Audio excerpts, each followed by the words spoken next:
লঙ্কেশ্বর অর্থাৎ রাবণ শহরের পথ বিচরণে ব্যস্ত পদব্রজে, সাথে রয়েছেন তার সাঙ্গপাঙ্গরা। আর সেই দৃশ্য প্রত্যক্ষ করে মজা পাচ্ছেন পথ চলতি মানুষজন। ইদানিংকালে লীলার চল একেবারেই যেন উঠে যেতে বসেছে, তার কারণ মানুষের রুচিতে টান ধরেছে।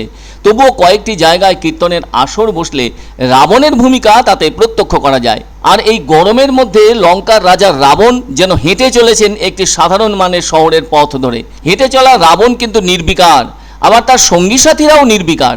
তবে একা কিন্তু রাবণ নন, ওই পথ ধরে হেঁটে চলেছেন রাম, সীতা এবং তাদের পছন্দের বানরও।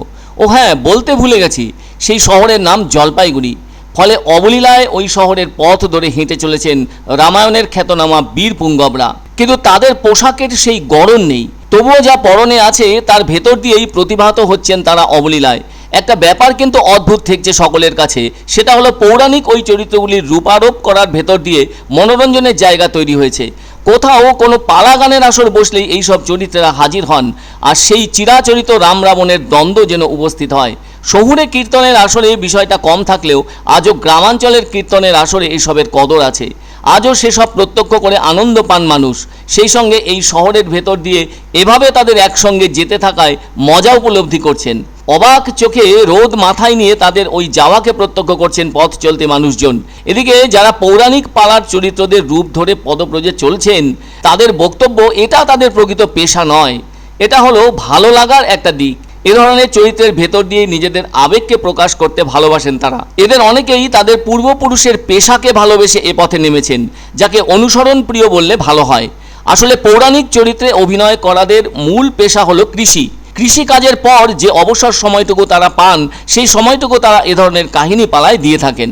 এখন তো অনেক জায়গা লীলা কীর্তন হয়ে থাকছে, ফলে সেখানেই সময় দিয়ে ভালোবেসে মন প্রাণ ঢেলে প্রত্যেকটি চরিত্রকে কাহিনীর সাথে সামঞ্জস্য করে ফুটিয়ে তুলছেন তারা। এমন পালাটিয়া বিষয় অনেক জায়গাতেই তারা দেখিয়ে থাকছেন অভিনয়ের মাধ্যমে।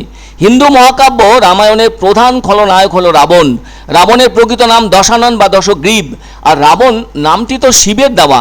তার 10টি মাথা, 10টি হাত এবং 10টি পা আছে। রাবণের কিন্তু দুষ্টকর্মের দোষ থাকলেও তাকে কিন্তু মহাজ্ঞানী ও তাপস বলা হয়ে থাকে। রাবণের স্ত্রীর নাম মন্দোদরী।